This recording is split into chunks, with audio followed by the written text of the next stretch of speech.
Je prends la parole aujourd'hui, non pas pour le plaisir de la polémique, mais parce que le silence face à la calomnie est un crime. Je parle parce que le mensonge, lorsqu'il est proféré par un homme d'État, devient un poison public. Moi, Olivier Cavitatou, ancien compagnon de lutte de Jean-Pierre Bemba, je refuse de me taire face aux mensonges éhontés. Le temps des masques est tombé. La vérité finit toujours par rattraper ceux qui la fuient. Jean-Pierre Bemba, je l'ai vu de près, je l'ai soutenu. Et je prends toute ma part de responsabilité. Mais il n'a jamais renoncé à la logique de la force, à la brutalité, à la tentation des armes, au goût du chaos. Son parcours est marqué par les guerres, Kisangani, Mambasa, Bangui, Kinshasa. Aujourd'hui encore, il s'inscrit dans la rancune, dans la haine, dans la division. Alors, je m'adresse à la conscience collective et je nomme les faits, je dénonce les mensonges, je dénonce les calomnies. Jean-Pierre Bemba a construit, sans la moindre preuve, une fiction dangereuse dans le seul but de semer la division. Il a accusé Moïse Katumbi, homme de paix.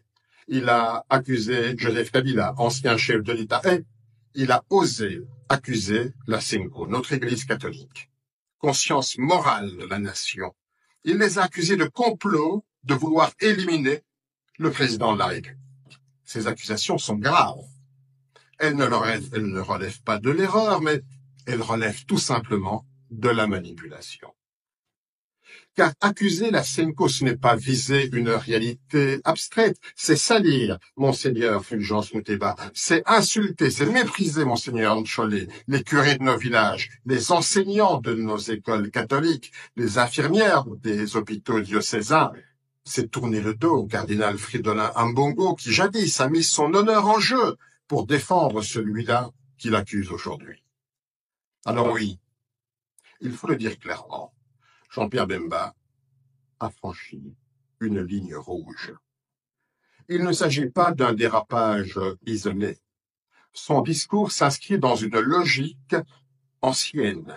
Kisangani, 2002. Ituri, ravagé. Bangui, dévasté. L'UDPS devrait se souvenir qu'en 2005, Jean-Pierre Bemba avait menacé de déployer les chars dans la capitale si le peuple refusait la prolongation de la transition. Et que dire de Kinshasa en 2007, livré aux flammes, parce qu'il ne voulait pas reconnaître sa défaite électorale. À chaque fois, les faits parlent. Et à chaque fois, la même tentation de la force, la même absence de regret, la même volonté d'imposer par les armes ce qui ne pouvait l'être par le peuple. Et pourtant, encore aujourd'hui, c'est Moïse Katumbi que Jean-Pierre Bemba accuse. Alors, précisons. D'abord, Moïse Katumbi n'a pas fui Lubumbashi. Il est parti librement, avec l'autorisation de l'aviation civile, sous le contrôle de l'État, du gouvernement. Son passeport porte les cachets officiels de la DGM. Quant à l'affaire de la piste du village de Mulonde, une fable, une affabulation, cette piste, elle ne fait que 900 mètres. Elle a d'ailleurs été construite à la demande de la population pour transporter les malades. Et pendant qu'on cherche des cachettes imaginaires d'armes, Moïse Katumbi, lui, a construit de véritables pistes. La piste asphaltée de l'aéroport Augustin Katumba à Pueto, celle de Kachogwe, beaucoup plus longue que Mulonde, pour désenclaver et connecter ces régions. Parlons encore des élections de 2023. Moïse Katumbi, ce n'est pas lui qui a prolongé le scrutin pendant 7 jours et 7 nuits. Ce n'est pas lui qui a distribué des milliers de machines à voter. D'ailleurs, aucun candidat de Ensemble n'a été surpris avec du matériel de vote dans son domicile. Ce n'est pas lui qui a orchestré le chaos logistique. Jean-Pierre Bemba, dans ses propres mots, a reconnu que tout était réalisé sous le contrôle de Félix Tshisekedi du pouvoir en place.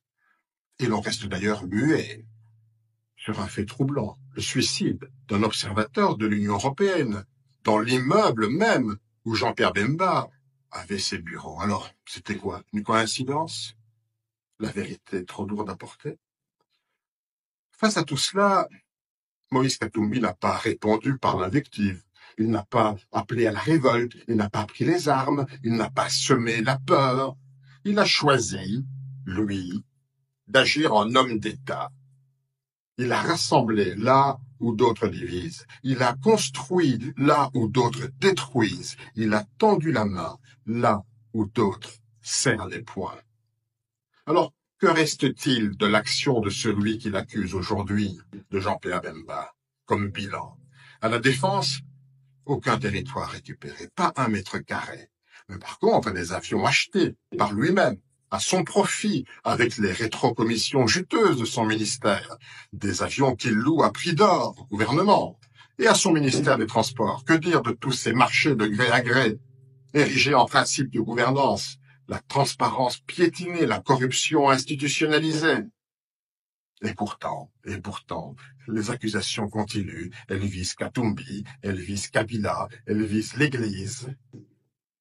Et elles s'enfoncent même, ces accusations, dans le délire, jusqu'à évoquer d'imaginaires versements de Joseph Kabila au Rwanda. Même les chiffres refusent d'y croire. En 2001, le budget de l'État congolais était de 300 millions de dollars américains. En 2003, d'ailleurs, Jean-Pierre Bemba était vice-président chargé de l'Ecofin. Alors, comment imaginer que chaque année, 800 millions de dollars auraient été comme ça, évaporés vers le Rwanda? Tout cela, c'est de la pure fiction, du mensonge. Pendant ce temps-là, Katumbi, il construit, il ne menace pas, il ne dévisse pas. Et Joseph Kabila, quoi qu'on pense de sa gestion, de sa gouvernance, il a quitté le pouvoir sans incendier la République. Et la Cinco, infatigable, elle continue d'unir, de consonner, de sillonner le monde pour prêcher la paix. Et pendant ce temps-là, Bemba nous resserre ses vieilles recettes. La peur, la menace, le mensonge, la calomnie, la médisance. Les Congolais ne sont pas dupes. Ils voient clair. Ils en ont assez, et je le dis avec gravité. Le peuple congolais lui en a assez. Il a changé. Il n'a plus peur. Il ne veut plus jamais revivre ce qu'il a subi dans les années noires. Le Congo a trop souffert. Il ne veut plus de chefs, de seigneurs de guerre. Il veut des bâtisseurs. Il veut la paix. Il veut la grandeur. Jean-Pierre, tu as eu ta chance. Tu l'as gaspillée. Ton temps est révolu. N'entraîne pas la République dans ta chute. Ce pays mérite mieux que les règlements de compte. Moi qui ai été témoin de ton histoire, je dis, stop à la manipulation. Stop au mensonge. Place à la vérité. Place à la jeunesse. Place au Congo de demain.